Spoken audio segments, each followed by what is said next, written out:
First of all a very very good morning to all of you. How are you all? I hope आप सभी होंगे fit and fine. मैं मुकेश आपके अपने YouTube channel COE Virpur पर हार्दिक हार्दिक स्वागत करता हूं। मेरे प्यारे भाइयों और बहनों, आज का जो हमारा सेशन होने वाला है वो बहुत ही खास और बहुत ही शानदार और बहुत ही जानदार होने वाला है। इस सेशन में हम लोग देखेंगे क्या, पोएट्री सेक्शन का जो 7वां चैप्टर है। 7वां चैप्टर में कौन है आपका? Macavity the mystery cat. इस चैप्टर के बारे में हम लोग समझेंगे और जानेंगे और लाइन बाय लाइन इसका एक्सप्लेनेशन को हम लोग देखेंगे। सबसे पहले इस चैप्टर के बारे में जानेंगे। टोटल जो आपका स्टेंजा है इस चैप्टर में, तो बात किया जाए तो टोटल 8 स्टेंजा है। 8 स्टेंजा को पहले अलग अलग हम लोग समझेंगे। सबसे पहले लाइन बाय लाइन इनका हिंदी को हम लोग जानेंगे। उनके बाद लाइन बाय लाइन हिंदी जानने के बाद एक बार में एक साथ एक स्टेंजा का हिंदी को हम लोग समझेंगे अपने आसान भाषा में, ताकि मैं गारंटी के साथ कह सकता हूं यह चैप्टर जो बच्चा अभी पढ़ रहे हैं, अभी जो वीडियो को देख रहे हैं, पूरा कंप्लीट अगर ये वीडियो देख लेंगे तो मैं आपको गारंटी के साथ कहता हूं, चाहे आपके बिहार बोर्ड के एग्जाम में आने वाले MCQ हो, या फिर शॉर्ट क्वेश्चन हो, या फिर लॉन्ग क्वेश्चन हो, या फिर आपके इस चैप्टर से पूछा गया कोई भी एक्सप्लेनेशन हो जो 4 मार्क का पूछा जाता है, कोई भी रहेगा तो आपको 100% बनना आता है। लेकिन कब? जो बच्चे ध्यान से पढ़ेंगे समझेंगे, उन बच्चे के लिए। मैं बाकी के नहीं, आप 2 मिनट वीडियो देख लिए आगे बढ़िए, ऐसा नहीं मेरे भाई। पूरा कंप्लीट वीडियो देखिए, फिर जाके अगर आपको समझ में नहीं आता देन आप कमेंट करके बता सकते हैं सर आपने ये पढ़ाया और समझ में नहीं है। आज तक ऐसा नहीं मेरे भाई। ऑफलाइन वाले बच्चे को भी हर एक चीज समझ में आया है, बिल्कुल बारीकी से हर एक चीज पे मैंने चर्चा किया हूँ, और जो भी डिफिकल्ट वर्ड है उनका मैंने उसके नीचे हिंदी भी दे दिया हूँ ताकि आपको समझने के लिए आसान हो जाए। सबसे पहले हम लोग समझेंगे Macavity the mystery cat chapter में T.S. एलियट जी के द्वारा जो लिखा गया है। पहले अबाउट राइटर, मतलब जो T.S. एलियट जी के जन्म के बारे में, मृत्यु के बारे में, बाद में वो कहाँ सेटल हो गए, जन्म कहाँ हुआ, इन सब के बारे में जो मेन मेन चीज दिया गया है आपके बुक में, उनको पहले जानेंगे। उसके बाद इस चैप्टर को थीम को जानेंगे, मतलब इस चैप्टर का थीम क्या कहता है, मतलब विषय वस्तु। उनके बाद आपका जो चैप्टर है फुल चैप्टर एक्सप्लेनेशन हम लोग देखेंगे। चलिए पहले 1 बाय 1 स्टेप बाय स्टेप करके हम लोग देखते हैं और आगे बढ़ते हैं। देखते हैं आगे बढ़ते हैं। यही है मैकाविटी। अब देखिए ये बिल्ला जो है, आप बात की जाए तो इसको बिल्ली नहीं बिल्ला बोल सकते हैं। अब बोलेंगे सर बिल्ली, CAT कैट कैट मैंने तो बिल्ली हम पढ़ते आए हैं। हाँ मेरे भाई, मुझे भी पता है CAT कैट कैट मैंने बिल्ली होता है, लेकिन यहाँ पर कैट मतलब अगर बिल्ली होती है, और यहाँ बिल्ला इसलिए प्रयोग कर रहे हैं क्योंकि यहाँ पर आपके राइटर ने ही का प्रयोग किया है, शी का प्रयोग नहीं किया है। अगर शी का प्रयोग किया गया होता तब आप लोग यहाँ पर आप क्या कर सकते थे, तब यहाँ पर आप लोग जो है सी का प्रयोग किया होता तो आप यहाँ पर बिल्ली बोल सकते हैं, लेकिन बोला गया क्या है? बिल्ला, और ही का प्रयोग किया गया है। तो अब हम लोग देखते हैं, आगे बढ़ते हैं। यही मैकाविटी मिस्ट्री कैट है, और देखिए आगे हम लोग समझते हैं। और ये T.S. एलियट साहब यही है, ये T.S. एलियट साहब, आपको अभी पिक अच्छे से दिख रहा होगा, और ये है T.S. एलियट साहब। मैंने एक हाफ फोटो भी लगा दिया और एक फुल फोटो भी लगा दिया है, और मिस्ट्री कैट ये बिल्ला के बारे में भी मैंने लगा दिया है, ताकि आप लोगों को समझने में और आसान और समझने में मददगार मिलेगा। चलिए आगे बढ़ते हैं, हम लोग समझते हैं एक एक करके। पहले राइटर के बारे में देखिए, T.S. एलियट का जो है फुल नेम जो है उसके बारे में हम लोग पहले समझते हैं। ये T.S. एलियट का फुल नाम क्या है? Thomas एस्टर्नस Elliott. T.S. एलियट का पूरा नाम थॉमस एस्टर्नस एलियट था। T.S. एलियट वाज बोर्न इन 1888, मतलब उसका जन्म T.S. एलियट का कब हुआ था? तो 1888 ईस्वी में हुआ था। आगे देखिए फिर बताते हैं क्या, T.S. एलियट डाइड इन 1965, और T.S. एलियट साहब का मृत्यु कब हो गया था? तो 1965 में हो गया था। T.S. Eliot was born in Saint Louis Missouri USA, मतलब सेंट लुइस सिटी है कहां पर? In the state of Missouri. एक स्टेट है कहां का? मिसौरी। वो कहां पर है? United State of America. मतलब T.S. एलियट का जन्म अमेरिका के सेंट लुइस मिसौरी में हुआ था। आगे देखिए ऑब्जेक्टिव में पूछा जाता है जो T.S. एलियट का जन्म कहां पर हुआ था। 4 ऑप्शन रहेगा, उसमें एक आपको दे देगा सेंट लुइस मिसौरी, आप मिसौरी में टिक मारेंगे। आगे कहता है क्या, T.S. Eliot finally settled in England. और देखिए जन्म तो हुआ था इसका अमेरिका में, लेकिन बाद में वो सेटल कहां पर, बस गए कहां पर? अमेरिका, सॉरी इंग्लैंड में जाकर के परमानेंट बस गए। T.S. Eliot was a classicist in literature and Anglo-Catholic in religion and a realist in politics. T.S. Eliot साहित्य में शास्त्रीयवादी, धर्म में एंग्लो कैथोलिक और राजनीतिक में राजतंत्र समर्थक थे। T.S. Eliot became one of the greatest poets of the 20th century. और T.S. Eliot 20वीं शताब्दी के महान कवियों में से एक बने. T.S. Eliot was also a distinguished critic and dramatist. T.S. Eliot एक प्रतिष्ठित आलोचक और नाटककार भी थे. T.S. Eliot was awarded the Nobel Prize for Literature in 1948. आपके ऑब्जेक्टिव में ये भी पूछा जाएगा जो टी.एस. एलियट साहब को नोबेल प्राइज से कब सम्मानित किया गया था, किसके लिए, तो लिटरेचर के लिए. दो ऑब्जेक्टिव यहाँ बन सकता है. टी.एस. एलियट को नोबेल प्राइज क्यों दिया गया था, तो लिटरेचर के लिए. और कब दिया गया था, तो 1948 में. ऑब्जेक्टिव में आप टिक कर लेंगे ऐसे करके. आगे कहता है क्या है, T S. Eliot best known poems are the Waste Land, Ash Wednesday and Four Quartets. T S. Eliot की प्रसिद्ध कविताएं द वेस्टलैंड, एस वेडनेसडे और फोर क्वार्टेट्स हैं. आगे कहते हैं क्या, टी.एस. एलियट रिप्रेजेंटेड, आगे कहते हैं T S. Eliot represented the intellectual, social and philosophical modes of the 20th century. T S. Eliot ने 20वीं शताब्दी में बौद्धिक, सामाजिक और दार्शनिक दृष्टिकोण का प्रतिनिधित्व किए थे. The poem Macavity the mystery cat is taken from Old Possum's book of practical cats. Macavity the mystery cat कविता Old Possum's book of practical cat से ली गई है. कहते हैं क्या आगे, this collection was later made into a successful stage musical by Sir Andrew Lloyd Webber. इस संग्रह पर सर एंड्रयू लॉयड वेबर ने एक सफल संगीत नाटक तैयार किए. आगे बताते हैं, the poem is written in a light comic and mock heroic style. यह कविता हल्की फुल्की, हास्यप्रद और नकली वीरगाथा शैली में लिखी गई है. The charm of the poem lies in its neat rhymes, galloping rhythm and comic effect of showing a cat as a criminal. इस कविता का आकर्षण इसकी सुंदर तुकबंदी, तेज लय और बिल्ली को अपराधी के रूप में दिखाने के हास्य में है. चलिए हम लोग शुरुआत करते हैं इस चैप्टर के थीम के बारे में. थीम ऑफ द चैप्टर मतलब राइटर कहना क्या चाहते हैं इस कविता के माध्यम से, इसको हम लोग समझते हैं. कहता है क्या, in this poem the poet has personified a cat named Macavity. इस कविता में कवि ने मैकाविटी नामक बिल्ली का मानवीकरण किया है. He has compared the cat with many human like qualities. उन्होंने बिल्ली की तुलना कई मानवीय गुणों से की है. The complete poem is based on describing Macavity a perfect mystery cat.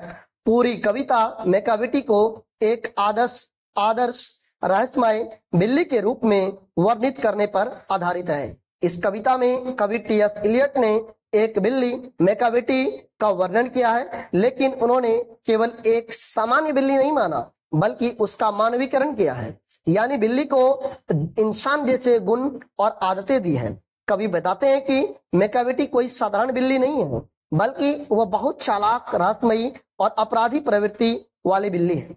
उसमें इतने गुण हैं, वह इंसानों की तरह इंसान को तो चुनौती देते ही देते हैं, कानून को भी चुनौती देता है, पुलिस को चकमा देता है और हमेशा पकड़ से बाहर रहता है. मतलब हर कोई इसके पीछे लगा रहता है और कोई इसको पकड़ नहीं पाते हैं.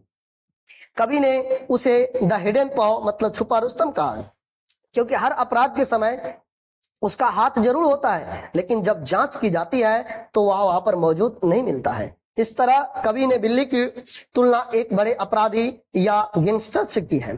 पूरी कविता इसी पर आधारित है. मैकाविटी एक ऐसी बिल्ली है जिसे कोई पकड़ नहीं सकता. वह चाहे चोरी हो, कानून तोड़ना हो या कोई और गड़बड़ी हो, सबके पीछे उनका हाथ होता है, लेकिन वह हमेशा सबकी आंखों में ओझल होकर के भाग निकलती है. कहीं पर वो नहीं मिलेगा. कहते हैं क्या, before you start the poem, मतलब जब कविता आप शुरुआत करते हैं तो उनसे पहले कुछ चीज आपको इंटरेस्टिंग चीज है जो जानकारी के लिए होना चाहिए उसके बारे में बताया गया है। कहता है main character of the poem, इस कविता का मेन कैरेक्टर, इस कविता का, इस पोइम का मुख्य किरदार मैकावेटी नामक एक बिल्ला है। अब यहाँ पर बिल्ला का चर्चा की है। अब आपके जन्म क्वेश्चन, सर बिल्ला क्यों? मैंने बिल्ला इसलिए लिखा क्योंकि इसको पढ़ते समय अक्सर लोगों को कंफ्यूजन हो जाता है। वैसे भी आप भी कंफ्यूज होंगे, सर बिल्ला क्यों, बिल्ली क्यों नहीं? वैसे जब आप पोइम को पढ़ेंगे तो पोइट ने मैकावेटी को ही से संबोधित किया, और ही बिल्ली के लिए नहीं, बिल्ला के लिए प्रयोग किया जाता है। स्त्री के नाम के बदले सी का प्रयोग करते हैं, लेकिन पुरुष के नाम के बदले जब प्रोनाउन पढ़े होंगे तो वहां पर आप लोग को पढ़ाया गया होगा और वहां पर समझे होंगे, और पुरुष के नाम के बदले ही और स्त्री के नाम के बदले सी, तो यहाँ पर ही का प्रयोग किया, मतलब ये बिल्ला है। एंड इंटरेस्टिंग फैक्ट, यह कोई गंभीर कविता नहीं है, आप इसके बारे में बहुत ज्यादा खूब एनालिसिस करें। यह एक बिल्कुल लाइट पोइम है जिसमें कवि ने बढ़ा चढ़ाकर हल्के फुल्के अंदाज में एक बिल्ला के द्वारा किए गए क्राइम का वर्णन किया है। यहाँ पर लाइट पोइम का अर्थ है एक ऐसी कविता जिसे हंसने और हंसाने के उद्देश्य से लिखा गया हो, लेकिन पोइट ने इसमें कमाल के राइमिंग टर्न यूज किए हैं। आगे देखिए हम लोग समझते हैं क्या है स्ट्रक्चर ऑफ द पोइम। यह पोइम जो है आपका ह्यूमरस पोइम है जिसमें कुल 8 स्टेंजा है। सब स्टेंजा को अलग अलग समझेंगे। अब आपके ध्यान में क्वेश्चन आया होगा ह्यूमरस पोइम कहते किसको है? ऐसी कविता जिसमें हास्य, मजाक या मनोरंजन हो। इसका मुख्य उद्देश्य होता है जो लिसनर, पाठक होते हैं और जो पढ़ने वाले होते हैं या सुनने वाले उसको हंसाना या मनोरंजन कराना होता है। और इसमें अक्सर मजेदार घटनाएं, चालाक पात्र, अजीब हरकतें या व्यंग मिलते हैं। मतलब ऐसा जो चीज आप उम्मीद नहीं करते। एक बिल्ली के साथ, बिल्ली के बारे में आप क्या उम्मीद कर सकते हैं? ऐसा क्राइम करेगा, ऐसा घटना करेगा, लेकिन वो कही है। भाषा हल्की फुल्की, मजाकिया और चुटीली होती है। उदाहरण के तौर पर टी.एस. इलियट की मैकावेटी, जो भी आप लोग पढ़ने वाले हैं, द मिस्ट्री कैट, यही आपका ये कविता है इस तरह का। आगे देखिए हम लोग समझते हैं स्टेंजा 1। हर एक स्टेंजा को अलग अलग मैंने बांटा है और एक एक चीज को मैंने टोटल, आपका ये कविता जो है ये 40 लाइन का कविता है और एक एक को हम लोग समझते हैं, और ताकि आपको समझने में बहुत आसान हो जाए। और हिंदी में मैंने दे दिया है। अगर बाकी भी कोई कंफ्यूजन होता है आप लोग जरूर कमेंट करके बताइए, सर यहाँ पर फलाने जगह को कंफ्यूजन है, फिर उस चीजों पे क्लियर किया जाएगा। कहते हैं मैकावेटी A mystery cat, he is called the hidden paw. मैकावेटी एक रहस्यमयी बिल्ली है, उसे हिडन पॉ यानी छुपा रुस्तम कहा जाता है। अब आपके जन्म में क्वेश्चन आया होगा उसको छुपा रुस्तम क्यों कहा जाता है? मैकावेटी एक ऐसी बिल्ली है जो बहुत रहस्यमयी है। वह चोरी छुपे काम करती है और कोई उसके पंजों निशान तक नहीं पकड़ पाता है। मतलब उसके पैर का निशान भी कहीं नहीं मिलता है। क्राइम हर जगह वो करता है, कुछ ना कुछ खुरपाती दिमाग लगाते हैं, इसीलिए उसे छुपा रुस्तम कहा गया। इसका अर्थ वह है कि अपने सारे अपराध और शरारतें ऐसे करता है कि कोई उसके पंजों, मतलब निशान, पैर के निशान का भी पता नहीं लगाने। जैसे अब आपके जन्म में क्वेश्चन आया होगा कहते किसको है? हिडन पॉ। हिडन पॉ के बारे में समझिए, जो छुपके करते हैं और पता नहीं किसी को चलता है। जैसे देखिए, मान लीजिए एक कोई लड़का है और अपने ही क्लास के किसी लड़की को पसंद करता है, सपोज मान के चलो, और वो उसको डायरेक्ट सीधे जाकर नहीं बोल सकता आई लव यू। अब वो क्या करता है, कभी कभी वो चोरी छुपे उसके डेस्क पर, जहां पर उसका सीट है उसके जगह पर, हम लोग के टाइम में भी कई लड़के ऐसे करते थे, जो एक लड़का दूसरे को, लड़की को नहीं बोल पाते थे तो अब उसके जगह पे जाकर कुछ लिख देते थे, या कोई लेटर उसकी कॉपी में डाल देते थे, उसके बैग में डाल देते थे, या उसकी जो बैठने का सीट था वहां पर कोई एक फूल जाकर रख देते थे। कब? जब वो स्टूडेंट नहीं होते थे तब।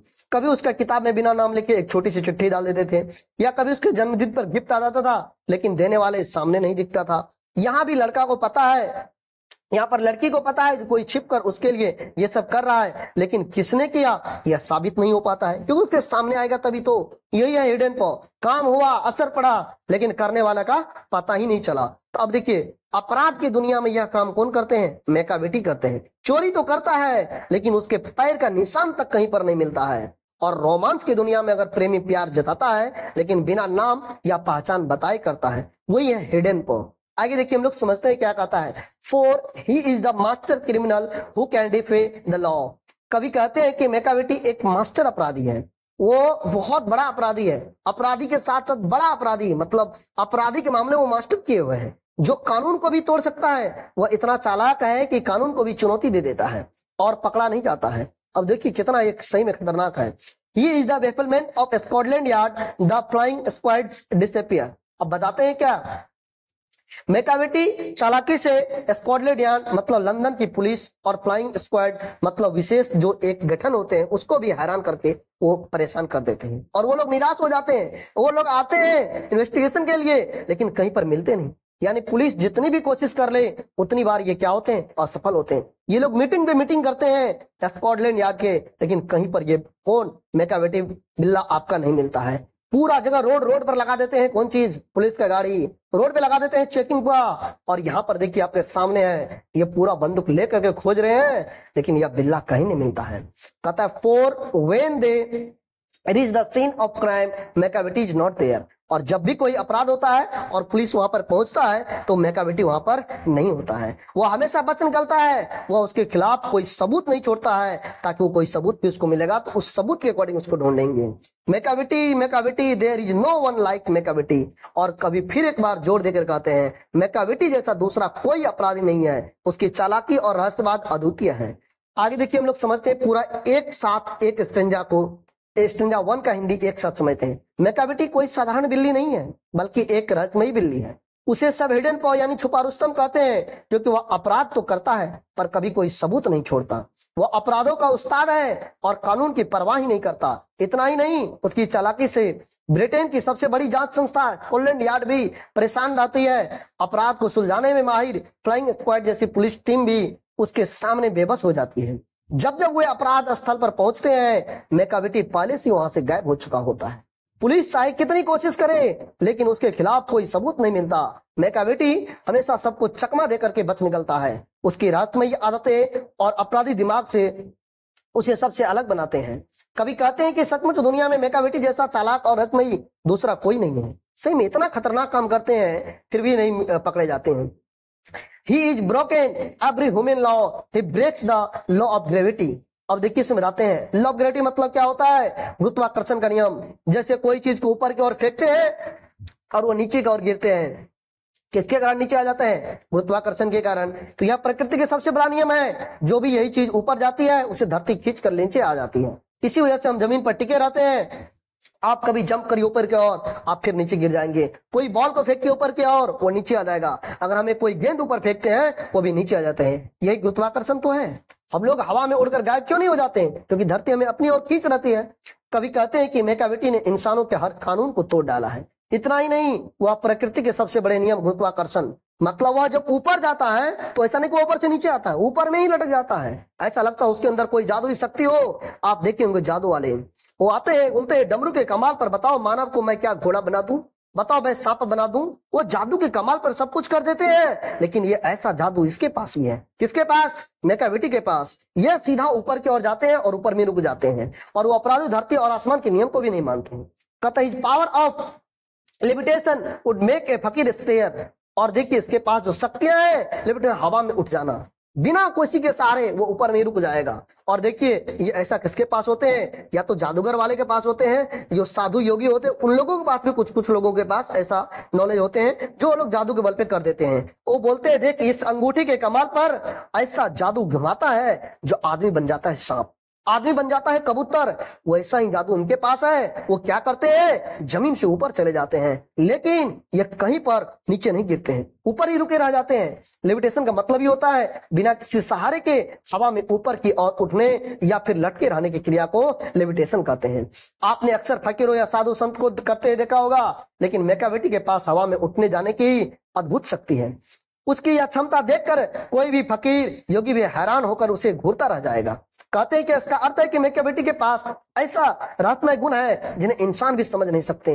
अब देखिए कि ऐसा अक्सर आप देखे होंगे जादूगर के पास, लेकिन यहाँ पर देखिए ये बता रहे हैं, ये देखिए ये जादू के बल पर ये इस लड़की को क्या किया है, इसके नीचे कोई कुछ नहीं है फिर भी वो ऊपर में लटके हुए हैं। लेकिन यह बिल्ला देखिए इसके पास भी ऐसा कुछ ना कुछ जादू है जो ऊपर की ओर लटका हुआ है। यहाँ भी देखिए ये ऊपर की ओर लटका हुआ है। ऐसे ऐसे बताने का प्रयास किए हैं। आगे देखिए हम लोग समझते हैं। फिर यहाँ पर देखिए ये पापा की परी है और ये उड़ रही है, नीचे कुछ नहीं है, ये नीचे नहीं गिर रही है। जिस तरह ये जादू शक्ति के बल पर ऊपर में है, ठीक उसी प्रकार यहाँ पर देखिए नीचे कुछ नहीं है और शक्ति के बल पे ऊपर है। ऐसा ही कौन करते हैं, ये मैकाविटी करते हैं। आगे देखिए फिर बताते हैं and when you reach the scene of crime Macavity not there. और ये बताते हैं। और जब भी पुलिस या फिर कोई लोग, जब भी कोई घटना स्थल होता है, कोई घटना होता है, घटना स्थल पर पहुंचते हैं तो मेकावेटी वहां पर नहीं मौजूद होता है। यहां तक कि कोई सबूत नहीं छोड़ता है और पुलिस उस सबूत को भी इंतजार करते रहते, कहीं नहीं मिलता उसका। You may seek him in the basement, you may look up in the air. आप चाहे उसे तहखाने में ढूंढ लीजिए, चाहे वो आसमान में ढूंढ लीजिए, वो कहीं नहीं मिलेगा। यानी मेकावेटी इतना चालाक है, उसे कहीं भी खोजने पर भी वो नहीं मिलता है। But I tell you once and once again, Macavity is not there. और मैं फिर आपको बार बार बता रहा हूं और एक बार फिर मैं बताना चाहता हूं, कभी जोर देकर कहते हैं, मैं तुम्हें बार बार यही बताऊंगा, चाहे तुम जहां भी देखो मेकावेटी कभी भी वहां पर मौजूद नहीं होगा। वो हमेशा गायब हो जाता है और किसी के हाथ नहीं आता है। ऐसा कौन बोल रहे हैं? ये आपके टीएस एलियट साहब बता रहे हैं। आगे देखिए, बताते हैं स्टेंजा 2 का हिंदी एक साथ, कवि का बढ़ा चढ़ाकर वर्णन करना। इस स्टेंजा में कवि टीएस एलियट ने मेकावेटी को बढ़ा चढ़ाकर पेश किया है। कभी उसे एक साधारण बिल्ले नहीं बल्कि अपराध की दुनिया का मास्टर बताता है। यानी अपराध करने में उसकी बराबरी करने वाला कोई और नहीं है। इंसानी और प्रकृति कानून को तोड़ना, कभी कहते हैं कि मेकावेटी केवल मनुष्य द्वारा बनाए गए कानूनों को नहीं तोड़ता बल्कि प्रकृति के सबसे बड़े नियमों को भी वो तोड़ देते हैं, जैसे कि गुरुत्वाकर्षण का नियम। अब देखिए, हवा में तैरने की शक्ति। अब ऊपर कोई चीज फेंकते हैं वो नीचे आता है, लेकिन ये ऐसा बिल्ला है तो ऊपर जाते तो ऊपर ही रह जाते हैं। आम इंसान बिना सहारे के हवा में नहीं रह सकता, लेकिन कभी बताते हैं कि मेकावेटी अपने बल से हवा में तैर सकता है। ऐसा करके वह प्रकृति के उस नियम को भी चुनौती देता है जिसके अनुसार हमारे वस्तु को धरती की ओर खींच जाना चाहिए, लेकिन ये नहीं खींच पाते हैं। फकीरों की तुलना, आमतौर पर कहा जाता है कि फकीरों या साधुओं के पास कोई रहस्यमयी शक्ति होती है। कभी कभी लोग मानते हैं कि वे थोड़ी देर के लिए हवा में अपने शरीर को स्थिर रख सकते हैं, लेकिन यहाँ कभी कहता है कि मेकावेटी की ताकत तो इतनी हैरान करने वाली है जो असली फकीर भी उसकी शक्ति को देख करके दंग रह जाएंगे। अलौकिक और जादुई शक्ति, इन उदाहरणों से कभी यह साबित करता है कि मेकावेटी एक साधारण बिल्ला नहीं बल्कि उसके पास कोई सुपरनेचुरल और जादुई शक्ति है। अपराध स्थल पर अनुपस्थिति, जब भी कोई अपराध होता है, घटना घटता है और जब पुलिस की टीम या लोग जाते हैं ढूंढने के लिए तो मेकावेटी वहां से गायब हो चुके होते हैं। आप उसके तहखाने में खोजिए लेकिन कहीं नहीं मिलेगा, आकाश में खोजिए फिर भी वहां पर नहीं मिलेगा। जांच एजेंसियों को भी मात देता है। कभी हास्यपूर्ण तरीके से कहता है कि मेकावेटी की चालाकी इतनी जबरदस्त है कि दुनिया के सभी जांच एजेंसियां भी उसके सामने बेकार हो जाती है। चाहे वो जितना भी कोशिश कर ले लेकिन वो पकड़े के नहीं जाते हैं। कवि के पुनरावृत्ति बार बार जोर देना और अंत में कभी जोर देकर कहते हैं, मैं फिर से कह रहा हूं, उसे ढूंढना बेकार है, उसके हालात में किसी भी हालात में वो मिलने वाला नहीं है। यह पंक्ति उसकी रहस्यमयता और चालाकी के और गहरा कर देती है। अब देखिए, हम लोग समझते हैं स्टेंजा 3 में 1 लाइन, 2 लाइन, 3 लाइन, 4 लाइन, 5, एक 6 लाइन का आपका स्टेंजा 3 है। आगे देखिए, फिर कहते हैं मेकावेटी इज ए जिंजर कैट। अब मेकावेटी जो है, जिंजर मतलब क्या होता है मेरे भाई? ये अदरक के कलर की तरह के, ये क्या है आपका? ये कैट है। कहते हैं क्या? He is very tall and थीन, मतलब वो क्या है? लंबा है और पतला है। मैंने लंबा भी लगा दिया हूं और पतला भी लगा दिया हूं और आपका अदरक के कलर का बिल्ला भी लगा दिया हूं। मेकावेटी कैसा है? पतला है, लंबा है और अदरक के कलर का है। कहता है क्या? You know him if you saw him, for his eyes are sunken in। अगर बात किया जाए, अगर तुम उसे देखोगे तो तुरंत पहचान जाओगे। क्यों? बाकी से डिफरेंट है। क्या डिफरेंट है? उसकी आंखें गाढ़ी धसी हुई है, उसकी आंखें और डरावना और रहस्यमय बनाती है। अब देखिए, मान के चलिए 100 लोग हैं और 100 लोग में एक आदमी बाकी से डिफरेंट है तो उसको पहचानना बहुत आसान हो जाता है, आसानी से कर लेते हैं। उनकी आंखें धसी हुई है मेरे भाई, यहाँ पर देखिए आंख धसा हुआ है। यहाँ पर मैंने जैसा बोला है ऐसा मैंने पिक लगा दिया, आप लोगों को समझने के लिए आसान रहेगा, कम से कम फिगर के माध्यम से याद तो रह जाए। यहाँ पर देखिए उसकी आंख पे धसा हुआ है। किसका? उस मेकावेटी का। कहते हैं क्या? His bro is deeply lined with thoughts, his head is highly doomed. अब बताते हैं उसका माथा गहरी सोच की लकीरों से भरा हुआ है, जिससे लगता है कि वह हमेशा कुछ योजना बना रहा है। ऐसा लगता है कोई ना कोई काम में बिजी है। उसका सिर गोल और बड़ा जैसे कोई बुद्धिमान व्यक्ति का होता है, ऐसा इसका था। कहते हैं क्या? His coat is dusty from, आगे कहते हैं क्या? His coat is dusty from neglect, his whiskers are uncombed. अब देखिए उसके शरीर पर मतलब जो है पूरा धूल भरा हुआ है, ऐसा लगता है। और अनकॉम्ड मतलब उसका जो विस्कर्ष मतलब मूछे हैं वो ऐसा लगता है जो मतलब अनकॉम्ड मतलब बिना कंघी किया हुआ है, पूरा बिखरा हुआ है और बॉडी पर पूरा धूल लगा हुआ है, गंदगी लगा हुआ है। मैंने गंदगी वाला पिक लगा दिया और उसके बाद उसके मूछ वाला पिक का बात करते हैं तो वो भी मैंने लगा दिया। उनका शरीर धूल से भरा रहता है, मानो वो अपने ऊपर कभी ध्यान ही नहीं देता, टाइम ही नहीं रहता। एक क्राइम खत्म करता है दूसरा क्राइम पे रहता है, तो कहां से इसको टाइम मिलेगा। उसकी मूछी हमेशा बिखरी रहती, कभी सवारी नहीं जाती, ऐसा ये बात करते हैं। He sways his head from side to side with movement like a snake, और वे अपना सिर दाएं और बाएं ऐसे हिलाते हैं जैसे कोई सांप लहराता हुआ हिलाते हैं। मतलब यह उसकी चालाकी और रहस्यमय स्वभाव को दिखाता है। या ऐसे सांप की तरह रहती है और ऐसे अपने हेड मतलब जो है सर को हिलाते हैं इधर और उधर, जैसे सांप ऊपर भी रहते हैं ताकि लोगों को लगता है सोया हुआ है, लेकिन सोया हुआ नहीं रहता है। कहता है and when you think he is half asleep he is always wide awake, और आपको लगता है वह सुस्ती में है या आधा सो रहा है तो असल में वो पूरी तरह जागा हुआ है और चौकन्ना रहता है, यानी वो हमेशा सतर्क और चालाक रहता है। आगे देखिए हम लोग समझते हैं पूरा स्टेंजा 3 का हिंदी एक साथ। मेकाविटी एक अजीब सी पीली भूरे रंग की बिल्ली है। उसका शरीर बहुत लंबा और दुबला पतला है। अगर कोई उसे एक बार देख ले तो उसे तुरंत पहचान जाएगा, क्योंकि उसकी आंखें गहरी धसी हुई है और उसे डरावना और रहस्यमय बनाती। उसका माथा गहरी सोच की लकीरों से भरा हुआ रहता है, मानो वह हमेशा किसी चालाक योजना के बारे में सोच रहा है। उसका सिर बड़ा और उभरा हुआ है जिससे वह बुद्धिमान लगता है, लेकिन उसका रूप रंग बिल्कुल अस्त व्यस्त है। उसका शरीर धूल मिट्टी से भरा रहता है जैसे वह कभी अपने ऊपर ध्यान ही नहीं देता। उसकी लंबी मूछें भी बिखरी रहती है जिन्हें वह कभी संवारता नहीं है। चलते समय वह अपना सिर दाएं बाएं हिलाता है ताकि ठीक उस तरह जैसे कोई सांप लहराता हुआ चलता है। देखने वाला सोच सकता है कि शायद वह आधा सोया हुआ है, लेकिन असल में वह हमेशा पूरी तरह जाग रहा होता है और चौकन्ना रहता है, यानी बाहर से चाहे कितना ढीला ढाला लगे और भीतर से हर पल सतर्क और एक्टिव रहता है। आगे देखिए हम लोग समझते हैं स्टेंजा नंबर 4 में, ये 4 या 5 लाइन का है, 4 लाइन का है। आगे देखिए बताते हैं क्या, Macavity there is no one like Macavity, मतलब मेकाविटी के जैसा दूसरा कोई और बिल्ला ऐसा नहीं है। कहते हैं क्या, for he is fiend in feline step a monster of depravity. अब ये बताते हैं, इस तरह कभी बताना चाहते हैं कि मेकाविटी सामान्य बिल्ली नहीं है, वह बल्कि एक राक्षसी और दुष्ट प्रवृत्ति वाला प्राणी है जो हर जगह अपराध फैलाता है। ये देखिए, ये दानव की तरह है, ये राक्षस की तरह है। कौन सा?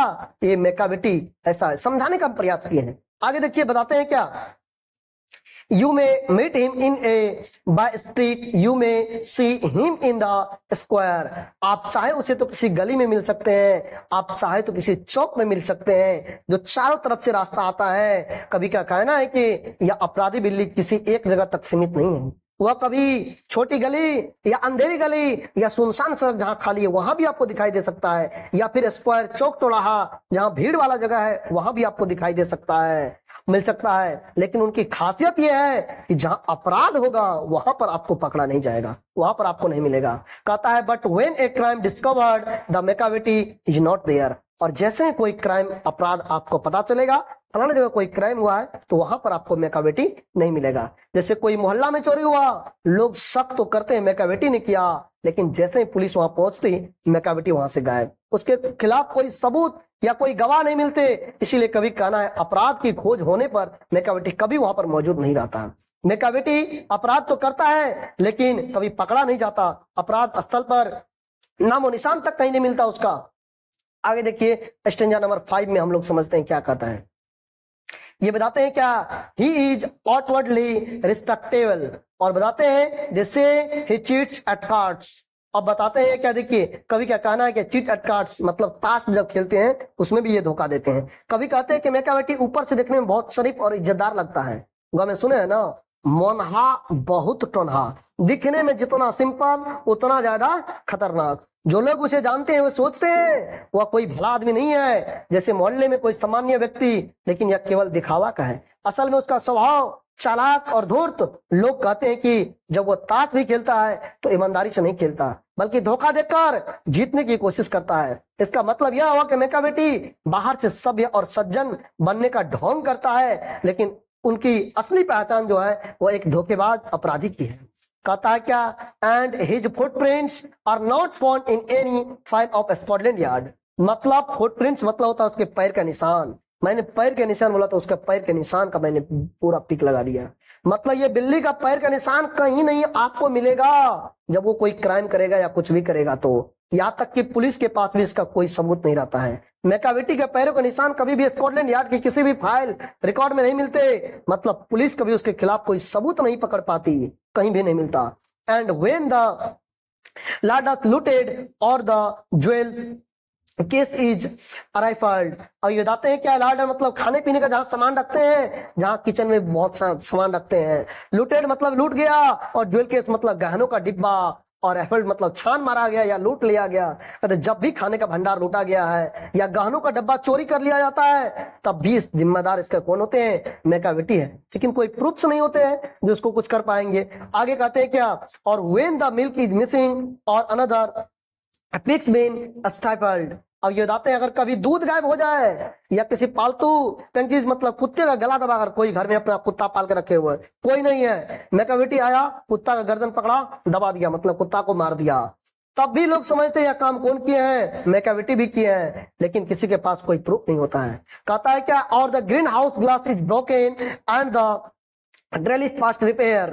और ये बताते हैं क्या, ग्रीन हाउस मतलब शीशे का एक छोटा सा घर होता है जहां पर पौधे लगा करके पौधा उगाया जाता है। आगे देखिए बताते हैं इसमें कभी क्या कहना है, कभी कभी ग्रीन हाउस का कांच टूट जाता है और वो जाते हैं ग्रीन हाउस में, वो शीशा को तोड़ देते हैं। ग्रीन हाउस बहुत नाजुक जगह होती है क्योंकि उसमें पौधे उगाने के लिए चारों तरफ से शीशे लगाए जाते हैं ताकि उसमें गंदगी फंदगी ना जाए, और ऐसे शीशे टूटने पर साफ समझ आता है यह शरारती कौन के होंगे, तो ये मैकाविटी के हैं। इसी तरह बेलों को चढ़ाने के लिए जाली जो जाफड़ी लगाते हैं, बेल मतलब लत्ती जिसको बोलते हैं अपने भाषा में, गांव वाले देहात भाषा में, वो भी ऊपर चढ़ाने के लिए लगाते हैं, उसको भी तोड़ फाड़ देते हैं, और वो इस तरह तोड़ फाड़ देते हैं उसको ठीक करना संभव नहीं रहता है। ऐसी घटनाएं अचानक हो जाती है, लोग हैरान होते हैं या किसने किया, लेकिन असलियत में सब मैकाविटी का इशारा रहता है। ये ग्रीन हाउस है, देखिए यही है मेरे भाई, इसके नीचे मतलब जो है छोटा छोटा पौधा लगाए जाते हैं और इसके शीशे को तोड़ देते हैं। यही ग्रीन हाउस अपने सामने रहे, यही है ग्रीन हाउस।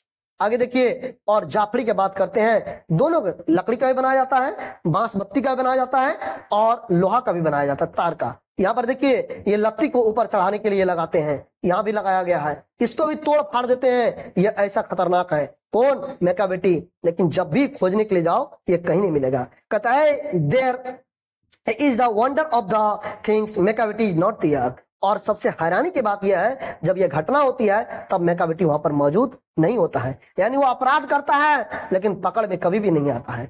ऐसा कौन करता है, मैकाविटी। स्टेंजा 6 हम लोग समझते हैं मेरे भाई, ये भी आपका थोड़ा सा बाकी स्टेंजा से बड़ा है, थोड़ा ज्यादा कुछ नहीं है, 1-2 लाइन ज्यादा बड़ा है। कहता है and when the foreign office find a treaty gone astray. और विदेश मंत्रालय को जैसे ये पता चलते हैं इसके बारे में कभी कहते हैं कि कभी कभी विदेश मंत्रालय के पास भी बहुत महत्वपूर्ण कागज होते हैं, इस देश दूसरे देश के बीच में क्या बात किया, कोई समझौता किया गया, वह सब चीज का वही कागज रहते हैं।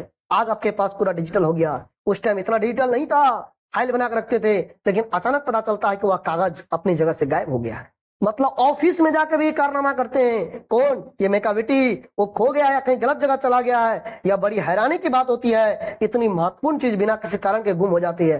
मतलब विदेश मंत्रालय के पास रखी हुई बहुत जरूरी संधि कागज अचानक गायब हो जाता है और सबको समझ में नहीं आता यह हुआ तो हुआ कैसे।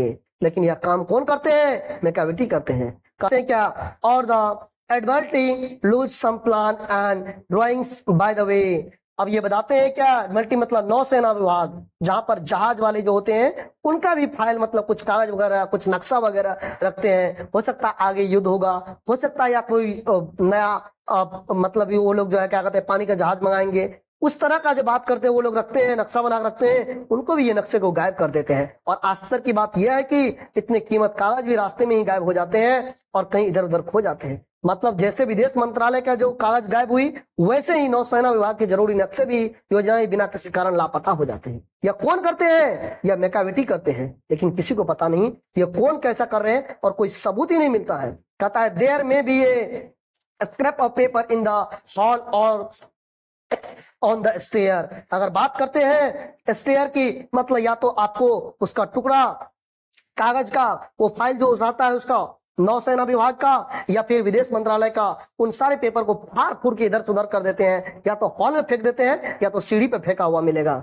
और ये देखिए इसमें बताते हैं but it's useless to investigate Macavity not there, और लेकिन जांच करना बेकार है क्योंकि मेकाविटी वहां मौजूद ही नहीं होता है, हर बार वो गायब रहता है। कहता and when the loss has been disclose the secret services. अब ये बताते हैं और जब चोरी या नुकसान का राज खुलता है जाता तो गुप्तचर विभाग यही कहता है, क्या कहता है, it must have been Macavity but he is a mile away. मतलब यह काम तो जरूर मेकाविटी ने किया है लेकिन उस समय वह घटना स्थल से बहुत दूर पाया जाता है। मतलब सबको पूरा यकीन होता है जो चोरी और गड़बड़ी मेकाविटी ने ही की है, पर जब पकड़ने जाओ तो पहले से ही वहां से दूर निकल चुका होता है। You will be sure to find him resting or a licking of his thumb। बात करते हैं अगर आप जाएंगे इसको ढूंढने के लिए तो पता चलता है वो कहीं आराम कर रहा है या फिर अपने पंजों को, अपने पैरों को जीभ से छाट रहा होता है। छाटने वाला फोटो मैंने लगा दिया है। अपने थंब मतलब ये पैर को, वो पंजे को क्या कर रहे हैं, छाट रहे होते हैं, या नहीं तो रेस्ट कर रहे होते हैं। यहाँ पर देखिए मेकाविटी रेस्ट कर रहे हैं, मतलब बहुत खतरनाक बिल्ला है भाई। कहते हैं क्या, और engage in doing complicated long division sums. और कभी यहाँ पर मजाकिया अंदाज में कहते हैं जब लोग मेकाविटी को पकड़ने जाते हैं तो कभी आराम करता हुआ मिलता है तो कभी वो अपने पंजों को चाटते हुए मिलते हैं, या कभी कभी तो इतना अजीब बहाना बनाता है कि वह कठिन गणित लंबे सवाल के हल करने में व्यस्त है। मतलब यह सुनने में थोड़ा अटपटा और हास्यद लगता है क्योंकि यह अपराधी बिल्ली गणित के सवाल क्यों सुलझाएगी, पर कवि ने जानबूझकर यह पंक्ति रखी है ताकि यह दिखा सके कि मेकाविटी हमेशा किसी अजीब काम में व्यस्त दिखता है और इसीलिए कोई भी उसे अपराधी साबित नहीं कर पाता है। आगे देखिए फिर बताते हैं, मतलब कविता में मेकाविटी के बारे में टी एस एलियट इतना चालाक और चतुर बारे में बताते हैं कि जब वह अपराध होता है लोग उसे पकड़ने जाए तो बिल्कुल निर्दोष और अजीब सा काम करता हुआ दिखता है। यही कारण है हर बार वो बच निकलता है। आगे देखिए हम लोग समझते हैं स्टेंजा नंबर 7 क्या है आपका। कहता है क्या, Macavity there is no one like Macavity. मतलब मेकाविटी के जैसा दूसरा और कोई मेकाविटी नहीं है। इतना चालाक और इतना रहस्यमयी कोई इसका मुकाबला नहीं कर सकता है। There never was a cat of such deceitfulness and suavity। अब ये बताते हैं नेवर वाज मतलब कभी नहीं, और वही अपराधी बिल्ला। और ये बताते हैं इतिहास में कभी ऐसा नहीं हुआ है, अपराधी नहीं हुए जो इतनी धोखेबाज हो और ऊपर से इतनी सभ्य और विनम्र लगे। मेकाविटी बाहर से शरीफ और इज्जतदार लगता है लेकिन असल में वो धोखेबाज और अपराधी होते हैं। He always has an alibi and one or two to spare। अब ये बताते हैं इसके पास हमेशा कोई न कोई एक बहाना होता है। जब भी कोई अपराध होता मेकाविटी के पास हमेशा अपना बचाव करने के एक पक्का बहाना होता है। इतना ही नहीं, उसके पास एक दो अतिरिक्त बहाने भी तैयार रहते हैं ताकि वो हर बार बच निकलते हैं। कहते हैं क्या, at whatever time the deed took place. मतलब कवि बताता कहता है कि चाहे अपराध किसी भी समय क्यों ना हो घटित हुआ हो, चाहे दिन हो या रात हो या छोटे स्तर पे हो या बड़े स्तर पर हो, हर बार यही होता है जो घटना स्थल पर मेकाविटी वाज नॉट देयर। मतलब जब भी अपराध की जांच हो जाती है तो यह वहां पाया नहीं जाता है कि मेकाविटी वहां मौजूद ही नहीं होता, यानी अपराध वही करता है और लेकिन सबूत हमेशा ऐसे मिलते हैं मानो वहां था ही नहीं। यही उसकी सबसे बड़ी क्या है, चालाकी है। आगे देखिए हम लोग समझते हैं, लास्ट स्टेंजा है 4 या 5 लाइन का है।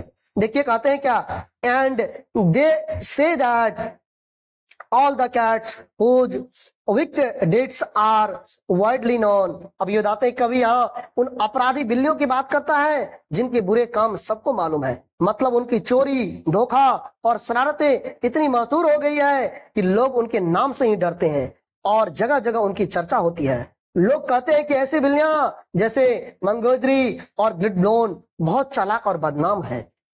इनके अपराध गली गली में, शहर शहर तक मशहूर हो चुके हैं। लेकिन कभी यह बताते हैं, यह बात इसीलिए कहता है कि आगे समझा सके कि इन सब के पीछे असली दिमाग और असली सरदार मेकाविटी है। I might mention Mungojerrie, I might mention Griddlebone. और ये दाते कभी उदाहरण देते हुए कहता है कि जैसे कि मैं मंगेजरी का नाम ले सकता हूँ या फिर लिटिल बोन का जिक्र कर सकता हूँ। ये दोनों भी अपराधों में मशहूर हैं, लेकिन उन दोनों को भी क्रॉस कर गए कौन? ये मैकाविटी। Are nothing more than agents for the cat who all the time. अब बताते हैं असल में ये सारी बिल्लियां मंगेजरी, लिटिल बोन वगैरह अपने आप में बहुत बड़ी अपराध नहीं है, बल्कि यह सब सिर्फ मैकाविटी के एजेंट मतलब सहयोगी है। यानी यह सब उसी के आदेश पर काम करती है। किसके आदेश पर? मैकाविटी के। Just controls their operation the Napoleon of crime. Macavity ही इन सब की गतिविधियों को नियंत्रित करता है। सारे अपराध उसी के सारे पर होते हैं, इसलिए कभी उसे अपराधों का नेपोलियन कहते हैं। यानी अपराध की दुनिया सबसे बड़ा और ताकतवर नेता कौन? मैकाविटी। नेपोलियन कौन थे? नेपोलियन फ्रांस का एक मशहूर सैन्य और राजनीतिक नेता थे, जिसे कोई तानाशाह कहते थे तो कोई उसे हीरो कहते थे। वह 1804 से लेकर के 1814 तक फ्रांस का शासक था। उसने अपने विजयी अभियान और कुशल सैन्य क्षमता से पूरी दुनिया को हैरत में डाल दिए थे।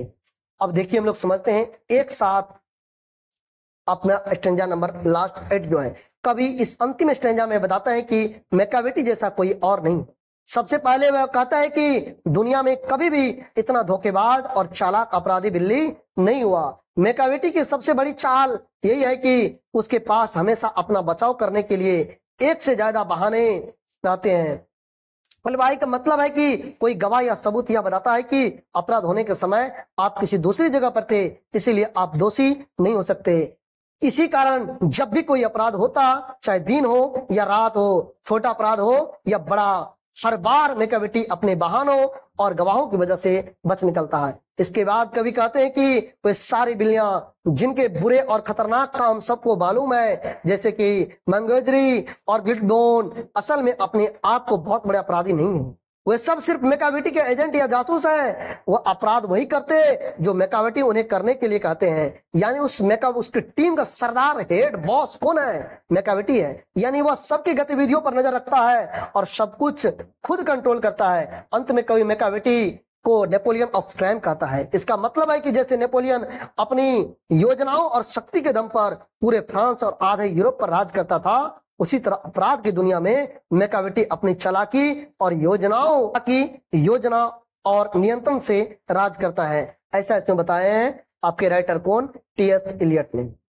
Thank you so much. उम्मीद करता हूं कि ये वीडियो आप लोगों को पसंद आया होगा और इसके बाद आप लोगों को कोई भी इस चैप्टर से डाउट नहीं बचेगा। अगर इसके बावजूद भी बचता है आप लोग जरूर कमेंट करके बताइए सर कहां पर क्या कमी है, देन जाकर कुछ चीजों को हम लोग क्या करेंगे, इंप्रूव करेंगे। Thank you so much. Thank you so much for watching this video. Till then, tata, bye bye. मिलते हैं नेक्स्ट वीडियो में कुछ खास, कुछ शानदार और कुछ जानदार कंटेंट लेकर के, ताकि आप लोगों को पढ़ने में और ज्यादा इंटरेस्ट लगे और ज्यादा मजा आए। Till then tata, bye bye.